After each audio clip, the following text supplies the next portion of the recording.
Welcome to the Friday Game Night Pick 'em Show here on AccessWDUN.com. Bo Wilson alongside Caleb Hutchins. Jeff Hart, he is holed up in his hotel room back at the White County RV Park in beautiful Cleveland, GA. And Seth Chapman is back on camera this week. So we will catch you sleeping when we're doing picks. Well, I can't sleep anymore because I shouldn't ever sleep because y'all keep messing the show up and I have to keep making adjustments. There you go. How's everybody doing? Yeah, it's our fault. Good. How is it our fault? That's good. I'm glad you're good, Jeff.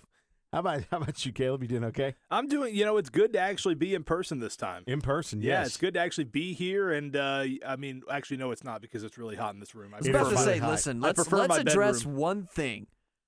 Not being here is your choice and your choice alone. Well, that's true. That's a you problem. It is also a lot easier to shoot this when one person is not here because we've only have 3 microphones in this room. This is a good point. I take one for the team. And Caleb, I understand. Oh, yeah, you go home and sit in your bedroom and do the show. Yeah, and that's eat taking Chick-fil-A. one for the and eat Chick-fil-A, and that's taking one for the team. Meanwhile, always starting with your phone vertical. Listen, it's a tough job, but somebody has to do it. Caleb has like 5 million Chick-fil-A points, so he gets like a free meal every time he goes. I could if I wanted to, but I hoard them. So you're a hoarder, yeah. Chick-fil-A hoarder. Yeah. I understand Caleb's problem being because you can't see anything. Now I understand why he says, I have no idea what you guys are doing over there. Oh, you can't see us? I thought we had that fixed, Seth. I can't see you. I thought you fixed that. No? No. Jeff. No, I turned my microphone off. maybe fix your microphone first and then fix that. I'm glad that was good for you. That was great. That was great. I bet you they still heard me though. Oh, they still heard you. No. Okay. A resounding no. Let's get to some business at the top of the show here. No, there's business going on today. Caleb and I tied each other this week. So which I'm surprised because it felt like you had I think what it was the game. I think you did better than me in the big games. But I think we all averaged out in the end. We did average out. I'm only 2 games back of you on the year. You picked Gilmer, and Jeff and I picked East Jackson. And then I picked Gainesville, and you and Jeff picked Flowery Branch. So that's where I caught you. Right. I feel like I have become the lead Corso of this group because no matter who I pick now. You left your pencil here. Thank you. Yeah. No matter who I pick, they seem to lose. So when I was talking to Heath Webb this week, I just told him, I said, what would help you, me picking against you or for you? Of course, he just kind of started laughing. He goes, yeah, you've had a rough go. And so I feel like I've become the lead Corso. Well, so I'm going to start finding crazy get-ups to put on my head when I make my picks. That would be great. Yeah, we make that happen? I'm for that, yeah. Yes. I'll start costuming. We are for that. So we had costume ideas. Who is in charge of wardrobe? Jeff finished. Apparently, it's going to be me. So Jeff finished 12-6, and again, Caleb and I finished 15-3. Yes, it's a winning record. Sure is. It's not winning the pool, but it's winning. Seth not winning here. Seth was not here last week to make his picks. Yeah, and you just gave me someone else's I picks. gave him Jeff's picks. And then a tiebreaker. Congratulations, Seth. And then a tiebreaker. Thanks. I asked him because I knew he wouldn't know it. Elbert and Commerce. You okay, Jeff? Who would win? Yes. Why? What's the matter? Somebody's coughing in the background. Some noises coming out of your noise. Yeah. So I gave Seth Jeff's picks, and then the tiebreaker, Elbert versus Commerce, because I knew he would know who won the game. And he picked Elbert, so therefore Seth wins. He was right about that, by the way. He was right. So Seth finished 13-5. Jeff finished 12-6. That was a good guess on your part. That was a great guess. I sort of kind of dispute the whole thing. I think that it's now tainted. Yeah, this kind of feels like kangaroo court now a little bit. Yeah, sorry. I believe so. Yes, absolutely. Look, we'll put an asterisk beside this week. There. Sure. There, I did it. You can see it on paper there. Anyway, I don't think they saw it. You can see it on paper there. See it. Anyway, I still lead the pool at 38-6. Caleb is a couple of games behind me at 36-8. Seth is at 32-12, and Jeff is at 31-13. I am within striking distance. You're within striking distance. I'm 1 week away. I'm one good week away from being in the lead in this thing. I feel good about that. I feel like Bill Elliott because I was near the front of the pack at the beginning. That's because it was 0-0. I keep fading further back with each lap. It's because it was 0-0. He's not wrong. Jeff is going to be swinging for the fences this week as he tries to make up some ground. Did y'all hear any of that? Yes, I heard all of that. that. Oh, yeah, we got it. No, we're good. No, we're great. Okay. All right, guys. So in 2 sentences, your thoughts on week number 4. Caleb, go. Baxter Wright was incredible Friday night, and holy cow, Chestatee was unreal to watch against West Hall. Jeff? Well, yeah, I have to say I was very impressed with the Gainesville offense. I did not see them being able to put up 42 on that Flowery Branch defense. And Chestatee really seems, I kind of agree. It seems like Chestatee's putting things together now. And Towns County, I mean, they set a school record with 42 points in the first half last week. Coach Rock's got things going up there.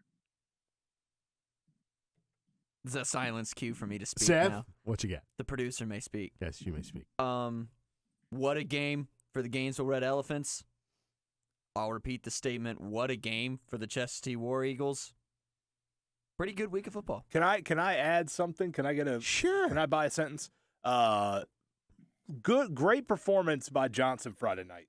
Oh yeah, against East Hall. Most points they've put up since William Harrell got there. That's it. They have got their roster numbers up. They're having to do it kind of mid-season. I think he said earlier this week they're up to 42 guys on the roster now, and they didn't win the game.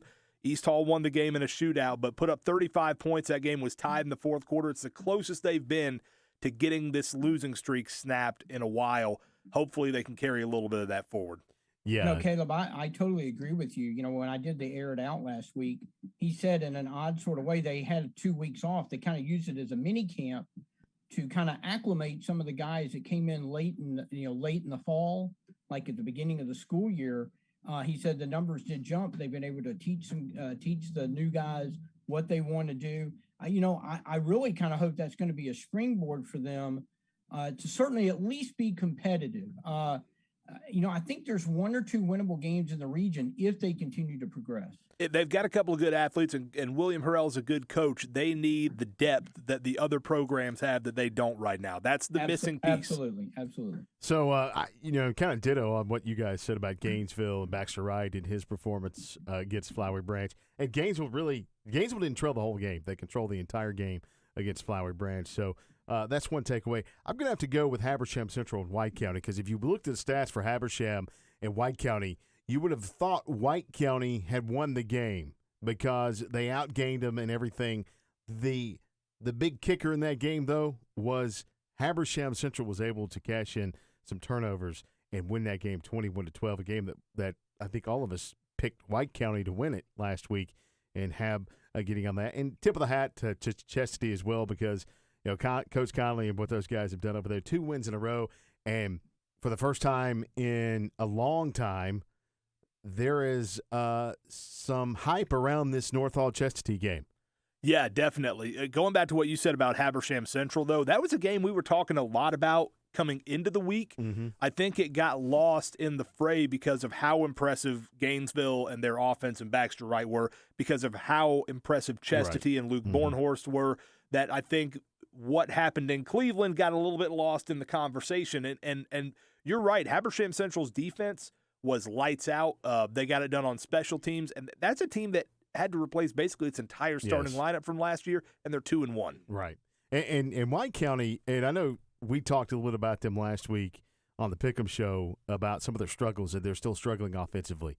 You can see it on the scoreboard, not necessarily in the stat sheet because they're still putting up some decent stats, but I think the biggest struggle for White County right now is the quarterback play. Yeah, they're still trying to get that figured out because Silas Mulligan and Darius Cannon are explosive playmakers, man. They can be deadly with the ball in their hand. But you're right, they had Jabin Haynes last year, and when Jabin Haynes was out, they had Riley Stansel, who was a very steady hand, and they're still trying to find that right now. When they do, look out. They could be a threat to win that region, I think, because of the playmakers that they have outside, at Right. receiver and at running back. When I was at White County last week for our aired out series, that seemed to be the only real question mark was consistent quarterback play. They felt really good. They've got playmakers, all over the field on offense and defense. But, it's football. You've got to have a good quarterback. And they feel like they have a couple of guys, but nobody's really kind of, just grabbed a hold of it and kept it for their own. And I think once somebody does that, then that's going to be when you're like, oh no, now I got to play White County. I agree. I think as the season progresses and somebody takes control of that position, I think the Warriors are definitely going to be right there in a threat. All right, guys. Big performers. Kyle Oakes last week. Towns County had over 250 yards rushing. LCA put up 78 points again. They're just rolling. This is as a sidebar. As a they put up. sidebar. We were at City Park. You and me were, and I saw that across your text that was coming through because you were showing me something that popped up, and I was like, "Did you see that?" And you were like, "What?" I was like, "I'm pretty sure that said Lanier Christian was up 78-0," and you were like, I can't what? find it. And then it came back through. It's 78-0. Of course, Baxter Wright with a big performance for Gainesville. Also, big performance. Who am I missing? Luke Bornhorst had a nice Bornhorst game. had a nice he had game. 5 touchdowns. He had 5 touchdowns. Clete Cooper had a big game. So Bornhorst had 5 touchdowns to 5 different receivers, and One half. Hunter One Fouch had half. over 100 yards receiving, and Gowan Jason over Granados 100, had another right? big Yeah. game on the ground. They blocked a punt in that game. There's not a single weak point you can point out No. in that performance from Chestatee. Defense held West Hall to 7 points. Yeah, and that And I think that's the biggest thing in that game, other than the fact that we knew that Bornhorst could throw the football and their offense could put some points up because they did against Cherokee Bluff, even though they gave up 60. But then I think the biggest thing was the improvement for the defense, and I think they showed some mass improvement against West Hall defensively. Well, speaking of 60, yes. why don't we go ahead and start talking about that matchup? Nice segue, Caleb. I like your segue. That's why you're Where'd here. you buy it? That's why I'm here, guys. I'm a Sounds like he professional. should take Bill's. It professional sounds like Caleb broadcaster. should take Bill's show instead of you tomorrow. Well, he's got the first hour. Jeff, be quiet. does he know that? Does he know that? Does he know that? He does Caleb now. goes, no. Not going to happen. Speaking of 60, the Battle of Highway 60, North Hall-Chestatee, and guys, like I said just a moment ago, I think this game has more meaning to it since 2011 maybe. The last time that Chestatee had a winning record and North Hall didn't. Well, Chestatee's 2-1, North Hall's 1-2.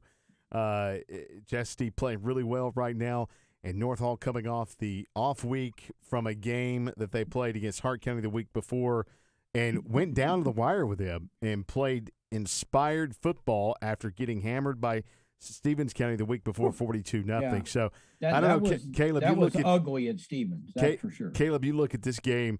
My thoughts is it's going to be a very competitive one. I think it's going to be competitive too. I think Chestatee is riding a wave of momentum right now.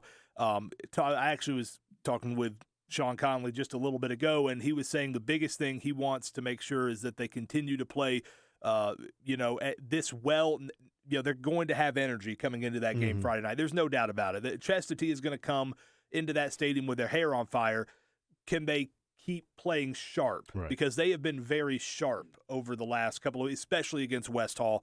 They just did not make mistakes in that ball game. So can they continue to play that way? Because that's what it's going to take to beat North Hall, because we know what North Hall is going to do. Mm-hmm. They're the most well-coached wing T team that you're going to see this side of the state.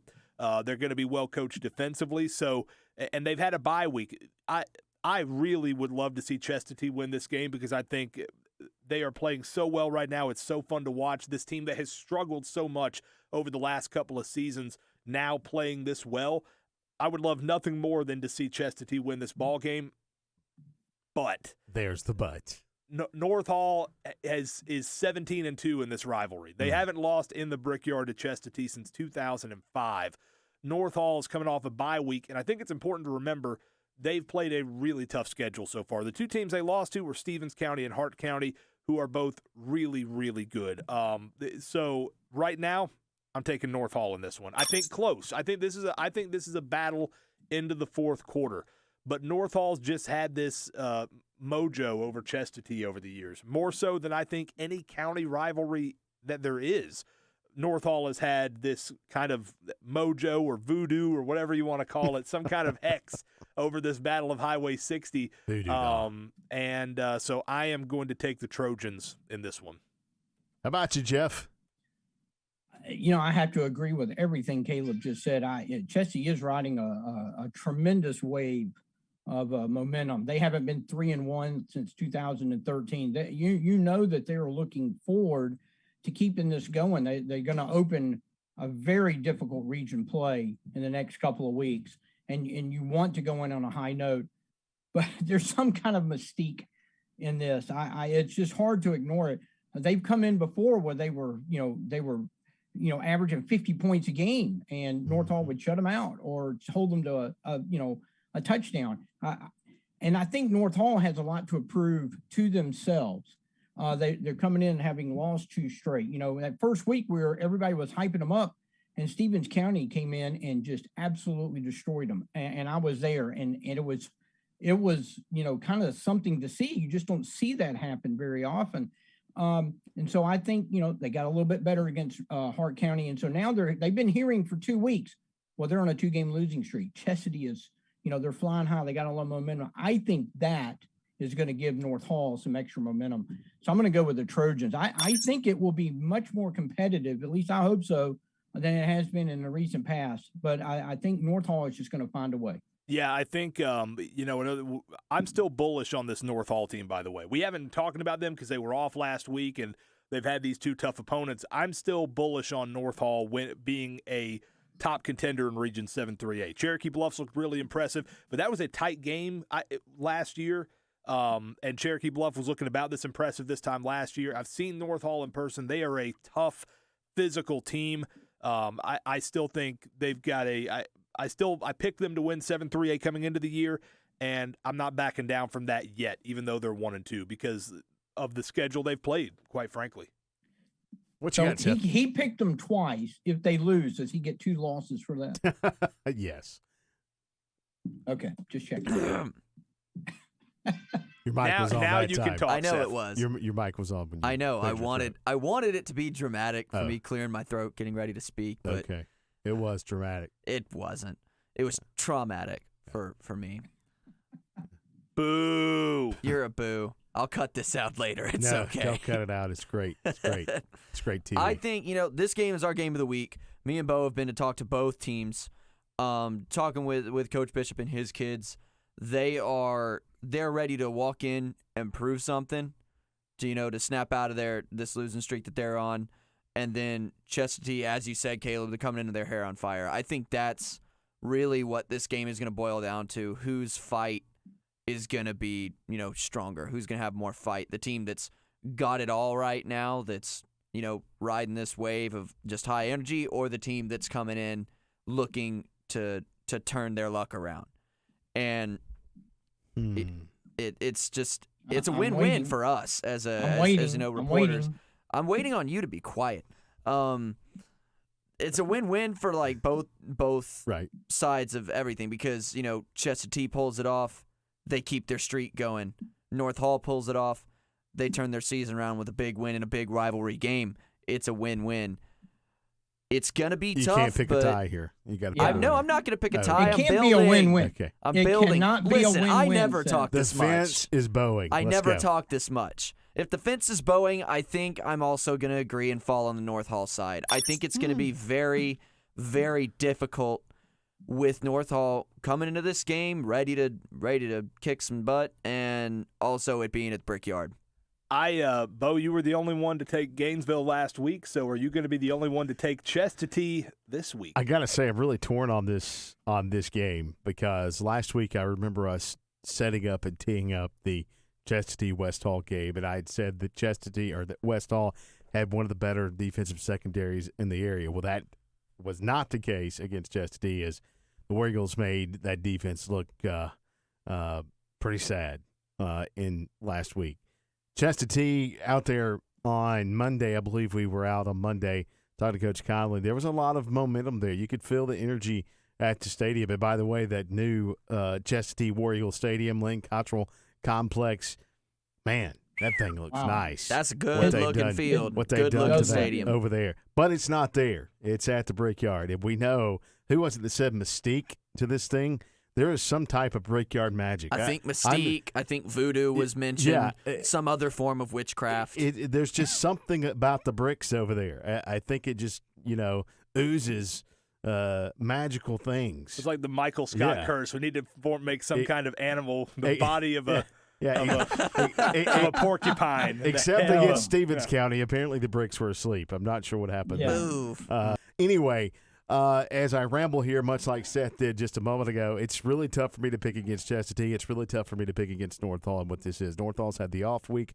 North Hall has played a brutal non-region schedule with Class 6A Paulding. They won that one. Then we said Stevens and Hart County. Stevens and Hart County probably top 10 in Class 3A. I haven't seen the rankings this week. But I'm going to have to pick the Trojans in this one. Make it a clean sweep. And I almost went Clean sweep. Yes. I almost went out on the limb and picked Chestatee. But, again, when you're the team that's coming in with a lot of momentum, sometimes that works, sometimes that doesn't. Sometimes it works bad against you. I'm going with North Hall in this one. All right, Madonna is at Buford. What'd you call me? Is at Buford. They are from Florida, Hollywood, Florida, Southern Florida, Broward County, Florida.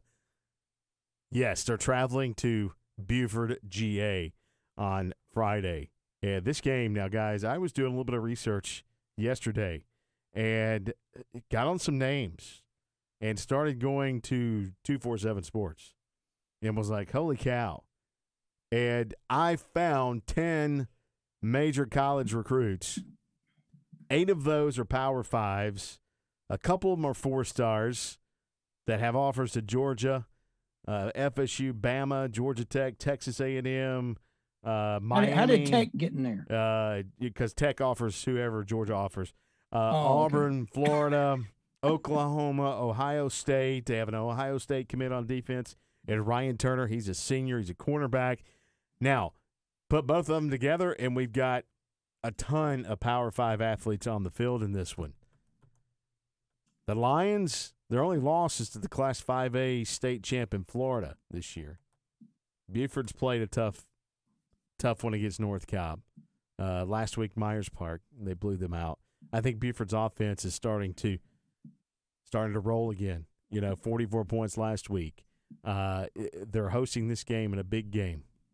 I'm going to start the picks and just going to say I think Buford has enough firepower to win this game against Chapman and Madonna.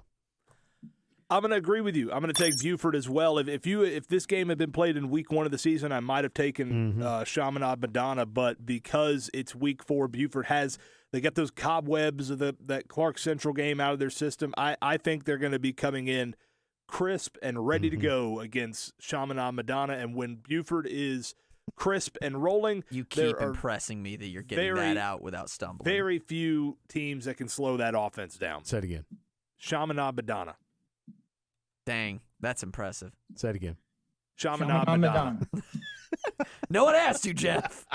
Jeff, what say you? Y'all stole some of my thunder. I was going to throw out some other stats. Bill, you looked at all the players on there, and I'd say it's going to be like almost 24. It's like, Power 5 guys. It's sick. The kind of talent that's going to be on the field. There might not be more talent on a high school field anywhere in the country than at Tom Ryden Stadium on Friday night. I mean, that's worth double the price of admission probably. Buford they have won 13 straight games versus ranked teams, regardless of classification or what state they're in. Their last loss was to Archer in 2018 to a ranked team. I'm going to tell you, it's just hard to go against Buford. I was reading your preview of games to watch, Bo, and you're right. There's something about Coach App and his calmness and his ability to adjust on the fly. It's like watching a great manager pull the right bullpen guy for the right situation. He brings in Dylan Wicke, or he brings in Ashton Daniels at quarterback. He brings in a running back. He brings in he seems to push all the right buttons for no matter what occasion that they need to pull out a game. And so I'm going to go with Buford on that. But I tell you what, this could be a game, and I sure hope it is, that goes down to the final play. I hope it's not a blowout one way or another because there's so much talent on the field. I think it could be one of those instant classic kind of games that you don't get very often from, teams from different states. But I'm going to go with the Wolves because of Tom Ryden Stadium, the fact they know how to get up for big games against big teams. And I do feel like they're starting to get that offense kind of going, and their defense is sick. I'm going to get Jeff like a box of instant oatmeal or instant something. I'm just going to replace that with like classic under it. Just going to have a bunch of football stuff all over it. Just going to say instant classic. And every time he says instant classic, I'm going to make him pour out whatever's in that box. I don't think I've said instant classic this year. Not yet. You did like a few minutes ago. I did not. You did. I did not. Roll the tape. I'm going to roll back, and you're going to see where you said literally approximately 35 seconds ago. The tape. You said the I phrase. said instant classic for Buford in this game, but I haven't said it all year for any other game that I can. Okay, I thought you were trying to deny that you said it like 35 seconds ago. No, I did say it for this game, but I didn't say it for any other game this year. Who do you have? I got Buford. Buford. Awesome. Going to roll with Buford. Okay. Now, next game on the schedule. I think we have to really go down to Forsyth Central and Gainesville. This is the Region 6 7A opener.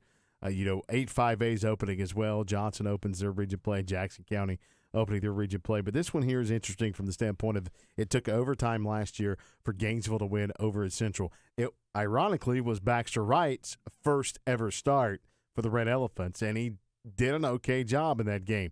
Naeem Cheeks was the man in that game, 189 yards rushing for the Red Elephants. Gainesville hosting Forsyth Central, brand new coach, but the coach was on staff last year. Still runs kind of similar, the same type of offense. They're a run-heavy team. Gainesville's faced two good running backs so far, one in Johns Creek, and then, of course, Miles Ivy at Flowery Branch. That's going to be a test for their defense, I think, this week is the run game. But I think Gainesville's offense has enough firepower to roll past Forsyth Central this week. I agree. Forsyth Central's kind of been a helter-skelter team so far this year. You look at them, they played tight with Loganville a couple of weeks ago, but then they got routed by Cambridge. I think it was last week. So, Gainesville, I'm interested to see, is there any kind of emotional letdown after what was a very emotionally charged win over Flowery Branch last week, or is this the switch flipper? Yep. That starts them on a roll. When Gainesville's playing well, they're every bit as good as anybody in that region, and that includes West Forsyth, who just beat Walton last week. I really think that their offense can be that good. They got some things to clean up defensively. I think against Forsyth Central, this is a good spot for Gainesville to open up region play right here. Back at home again. I think Gainesville wins big in this one. Jeff can't see us. Look at him. Jeff? Yeah. Listen, I think I'm gonna have to agree with the both of y'all. I'm definitely going to take Gainesville in this. I have a feature story on this game. Talk to him about the letdown. Me and Bo were talking about what were some things that we were interested in knowing, and that was one that we both kind of, would there be that letdown after the big win, emotional win, like you said, Caleb, over Branch last week. But I really like where Gainesville is headed offensively. Y'all mentioned that as well. Baxter Wright, he kind of had his breakout game last week. Naeem Cheeks is really, he is not the danger in the backfield as far as running the ball. But when you look at him coming out of the backfield in the passing game, he had 8 catches for 88 yards, 61 on the ground. I mean, that's 140 all-purpose yards. So they're moving him around and putting him and giving him some of those one-on-one matchups, like on screen passes and things like that. I really think they're just starting to come into their own offensively. I think defensively, they're going to get better and better and better. And I don't like to correct while we're on the air, but I asked Coach about this. That game didn't go to overtime, Bo. If you remember, that was that game where they scored 5 points in 10 seconds at the end. Oh, yeah, the field goal. You're right. End. I couldn't remember if it went to overtime or not, but I remember that the ending was crazy. Yeah, I did. Well, it was a wild one. I didn't want to correct you on that, but because I did the same thing, and he goes, "No, that game didn't go to overtime," and I'm like, and he was like, "It went to overtime." Right, yeah. but yeah. So look, that game was tied with 10 seconds to go. Yeah, that was crazy. So I think It's all coming back this to me is now. a game. Look, There's a the song Johns for Creek that. running back. Oh, yeah. The Johns It's all coming Johns together. Creek running back gave them fits. That was the difference Yes. in the game in the opener. They have the Bulldogs have a big back in that Malachi McElroy. He's got 355 yards already on the season. He's averaging 8.3 yards a carry. Find a big offensive line. I think that's the key to the game. If Gainesville can find a way to slow them down and give their offense a chance, I think that I think they could really kind of roll to this. But if McElroy is running wild into the Gainesville secondary, it could be a long night for Gainesville. I'm going to go with the Red Elephants because I'm going to believe that they've got the offense and they're going to be able to put some pressure on Forsyth Central. But I tell you, that's the key to the game, their defense and being able to slow down that big running back. Seth, what say you? I think Gainesville will carry that energy in from the big win against Flowery Branch. I think the Red Elephants pull it off. You know, and I think one more thing on Gainesville. I think what's going to be key for them in the region play is a continued improvement defensively because they're going to come up against North Forsyth, who's big up front as well. You're going to come up against West Forsyth, who has got it going on. So, and I think those are might be the two kicker games in the region for them. I'm not sure about Denmark. I know that they lost some folks to graduation, so not sure what they're doing as far as what they have, but I think that's going to be the biggest kicker for Gainesville as they head through the season because their offense is already clicking, and it's just going to continue. Well, their biggest kicker is Giovanni Martinez. Thanks, Caleb. Thank you. Always that guy. Like Jeff, I hate to make corrections. Yeah. But Very lot of corrections. I hate it when you make corrections. Can I get off this ride? Okay, let's do the rundown of the rest of the games. Are you guys ready to go? I'm ready. Sure thing there, boss. We're going to start Cherokee Bluff at Lakeside DeKalb. Bluff by a lot. Okay. Jeff. I'm going to say Bluff also. Bluff. East Jackson at East Hall. Ooh, it's an interesting one. Oh, Nelly. East Jackson's going to slow the game down. They got in a shootout against Gilmer last week, which is what they do not want to do, and it bit them with a 41-34 loss. Yeah. This week, I think they're going to get back to their bread and butter. They're going to slow the game down a little bit more. That's going to really hurt East Hall, who likes to get up and down with that air raid. I'm taking the Eagles. I'm going to go with East Hall in this one. I think I'm going to go with East Hall also. I kind of feel like they're close to getting this thing solved with Matt Turner. The defense is getting a little bit better each week. The offense is getting a little bit better each week. I feel like this is a matchup that if they can come out and get some quick scores, they're going to win this. I'm going to side with Caleb on this one. Oh, We got a 50-50 right down split. the middle. Look at that. Fannin County at Banks County. I will start Fannin County. Yeah, Fannin County. I'm going to go with Fannin. Fannin. Flowery Branch at Hiram. I think this one's at Flowery Branch, I believe. It is. Oh, yeah, you're right. It is. I Man, got this we're wrong on the we're sheet. not doing good on our Yeah. facts today, Flowery boys. Branch won in a blowout last year, and I think they will do the same this year. Yeah, it's not going to be much different stat-wise. This should be a blowout.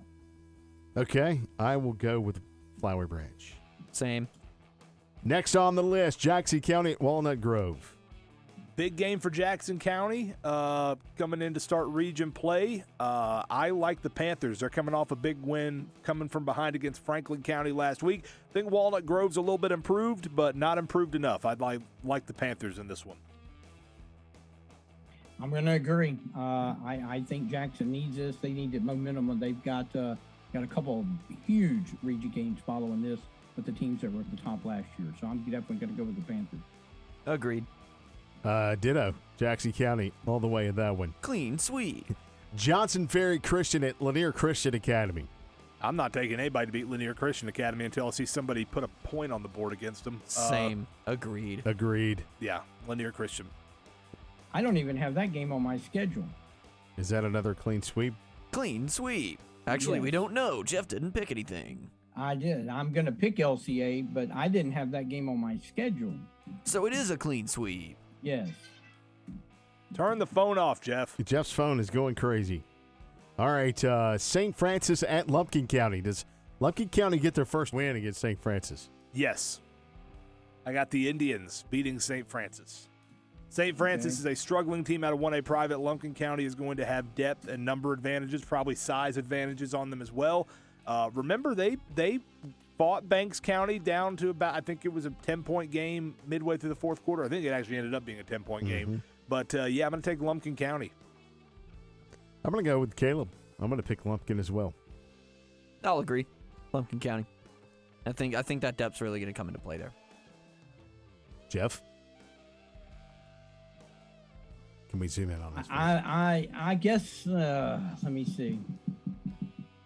There's the drums again. I'm going to go with St. Francis. I'm going to go with Lumpkin. Oh, made the U-turn. It's like when you see a car getting off the exit in the last second, they veer back on the interstate. Yeah. That's all you did right there. All right, so I'll go with Lumpkin. Another clean sweep. Clean sweep. Stevens County and Habersham Central. Can Habersham Central beat Stevens County this week? Stevens County's really good. Really good. That Habersham Central's playing well. Stevens County's kind of had their numbers over the years, and this is the best Stevens County team I've seen in a while. I'm taking the Indians. Yeah, after seeing Stevens at North Hall, I'm going Stevens as well. Yes, I'm going with Stevens County. So am I. I'm getting tired of saying clean sweep. Yeah. I'm going to stop. Now, we've skipped the Johnson Eastside game. Johnson at Eastside. I'm going to take Eastside. Did we skip that? Right to it then. I'm going to go Eastside. I'm going to go with the Eastside also. Okay. I'll go Eastside as well. All right. Lakeview at Towns County. Ooh, this is an interesting one. I actually had this one backwards, too, on the sheet, by the way. This one's in Hiawassee, right? It's in Hiawassee. It's in I've beautiful Hiawassee. I've picked first every time, so y'all go ahead with this one. I'll start. I'm going to take Towns County. I tell you what, they've got some dynamic players on offense. Mm-hmm. Their numbers are up. They have some depth. Lakeview Academy, I know they got their first win Kyle last Oaks week. is all you have to say. Oh, that's it. I'm done. Okay. That's really it, right, Jeff? I mean, That's it. 250 yards last week. He's probably Yep. going to have a field day this week. Don't you think? That's What it. you got, Yep. Bo? I'm going to go with Towns County in this one. Towns as well. I'm taking Lakeview. Oh, he's trying to make up the Okay. two games. Got their first win last week. No, I like this one. They got their first win last week against Walker. Okay. They're starting to play pretty well. And by the way, last year Towns County, I think, came into this game with a winning record. It was in Gainesville, granted, not Hiawassee, but Lakeview's defense absolutely shut Kyle Oaks and that offense down. Now, I'm sure Towns County will want to get revenge, but I'm taking the Lions to prevent them from getting that revenge. There you go. I'm taking Lakeview. Caleb takes Lakeview. Union County at Pickens. Don't say county. Okay. Go ahead, Jeff. You No, start I us was going off. to say, yeah, can't say county. Okay. Go ahead, Jeff. I'm going to take Pickens. I think that the PHS. Panthers are finally starting. Helter's starting to warm up at quarterback, but I tell you, Pickens right now is really playing well. I think that's going to be a very tough road game, and I think just the matchup, the size of Pickens is going to be a problem for the Panthers. I think we all hit the panic button on Union County when they lost to Chestatee, but I think after seeing what Chestatee did last week, I think it might be time to maybe start giving Chestatee a little bit more respect. I don't think that loss at Chestatee looks quite as bad now as it did a week ago. And I agree. I think Logan Helter's starting to warm up, and I'm taking Union County to beat Pickens. I want to copy everything Caleb said and go with Union as well. Took the words out of my mouth, Caleb. I'm going to go with Pickens in this one. I think Pickens is bigger. I think Pickens is playing well. Union County, granted, coming off the off week, so they have extra time to prepare for this game. But long road trip to Pickens, I'm picking Pickens. Oh. Yeah. Nice. All right, guys. What are you hoping to see in week number 5 this week? In 2 sentences or less. Hoping to see a great battle between North Hall and Chestatee, and North Georgia teams have done great against out-of-state competition so far, so hopefully Buford continues that against Chaminade Madonna. Yeah, I definitely want to. I'm hoping they put that Buford game on the NFHS network, because that's the game I want to watch. And I'm really curious to see how Gainesville responds after the big win last week. It's on because I think radio, Jeff. It's on AM 550 WDUN. And streaming online And at streaming Access. Well, online that is true, but I want to see it. WDUN.com. I want Video to see highlights it. after that game. I as will well. be You also listening to the have some radio video thing highlights and to that watching. game as well, Jeff. That's acceptable. He can listen. He can Yeah. listen to. Yeah, us. you He can listen. to I Yeah. can us. listen Yeah. to it and watch Okay. it. I still want Gotcha. to see it in person. That's an if I could. acceptable Gotcha. compromise. Yeah. Right, there you go. Agreed. But I want to see if Gainesville, I think if Gainesville comes out and absolutely puts one on Forsyth Central, I think we could be in for something special this year for the Red Elephants. So I want to see how they come off that big win. I think that's going to be just huge on how Huge. the rest of the season is going to be. Seth? Dadgummit. I am Three times. Three times, man. Three Yeah. times. The Listen, producer Wow. forgets I'm to not- hit the button. Listen now, producer's not used to Oh, talking we're that listening. much. We've got headphones. I should just end the show here. I'm That's excited for that for the Chestatee North Hall game. I'm very excited to be at that game. I think it's going to be an absolutely electric atmosphere with both teams coming in how they are, and I think it's going to be a great place to be. A lot of importance beginning this week for a few teams. Gainesville, Central, and, of course, Jackson County and Johnson all starting region play. Be nice to see those three sweep the opening of the region play, but who knows what's going to happen. But a positive start would be great. And I echo what Jeff said about Gainesville. I think if Gainesville rolls past Central, then I think it's going to be could be the start to a run for the Red Elephants. All right, so before you wrap this thing up, Yes. Jeff, give us the final score for Alabama and Florida this weekend. Oh, boy. Well, it's probably going to be. What time's that game? 7:30? I don't know. That's the 8. I'm thinking 35-10 Bama. Ooh. I agree with him. I agree with you, too. I hope it's worse. Yeah. Well, I that'd do be nice. too. I'm not real high on the Gators this year. Bama. Are you ever really high on the Gators? Never. Okay, But thank you. Dan never. Mullen to USC. Yeah. Why? Okay. Yeah, that would be my first question. Why? And the second would be no. I think he needs to stay right where he is. That's good for Georgia. Yes, you stick with it. Stick right there, Mr. Mullen. Also, I want to say, I think this Chestatee North Hall game is going to be epic. I think it's going to be a battle. Epic. Okay. Yeah, it's I gonna hope be a you're battle right. for I sure. do. For Highway I think- 60. Dadgummit. I Look, knew you this were going to needs to do be- it. Good night, everybody. Wait. How come we don't have a name for the Branch Gainesville rivalry yet? Well, what is it a battle for? I mean, I don't know. There's no. Now, I I mean, don't know. now here's What is it? Well, you tried to name Cherokee Bluff and Johnson the Battle of Chestnut Mountain. Was that you that Okay. did that? Yeah, sure. I thought that was you. I don't think it was. I think you're I covering think for I was going to yourself. say it was Caleb. Caleb. I think it was you. I think you're covering He's for coming up with yourself. everything. Here's the question: when Flowery Branch and Cherokee Bluff eventually start playing one day down the line, what is that one going to be? Because you That's know gonna that be the one's Battle of for Flowery Hog Branch. Mountain. Battle of Flowery Branch. the battle of the but Flowery Branch is Flowery Branch. So what is that? I don't know, but pretty soon you're going to come up with something like between. They need to come up with some Franklin- type of cup to win. Yeah, you're going to come up with Battle like for the cup. Franklin and Madison Battle County. for the cup. Caleb's going to eventually. come Okay, up with this has something gone for off that. the rails again. Yeah, All right, let's get little out of here, bit. folks. Listen, AM 550 is Chaminade Madonna at Buford. FM Nice. 102.9 is the Battle of 60. It's Chestatee at North Hall and FM 94.5. The link is Central, Forsyth Central at Gainesville. Make sure you check that. Caleb, what's on the Tailgate Show on Friday? Going to talk about that Battle of Highway 60. We are also going to be talking about the reclassification committee meeting this week. You and I are going to that's going to that will have already happened by the time that this was on comes out. Thursday. Correct. That was on Thursday. So we will be talking about that on the Tailgate Show and what the ramifications of that will be. Sweet. Check it out starting just a little bit after 6. Right there on all of our stations. Jacobs Media family of stations. You can check it out there. All right, guys, that's a wrap for Jeff, for Seth, for Nice Caleb. save. I'm Bo. Check us out on Twitter at Friday Game Nights, at Hutch9473, at HartJJ22, at the Bo Wilson, at Nothing for Seth. As we say so long and enjoy week number 5 of high school football. Bye, everybody. Bye-bye.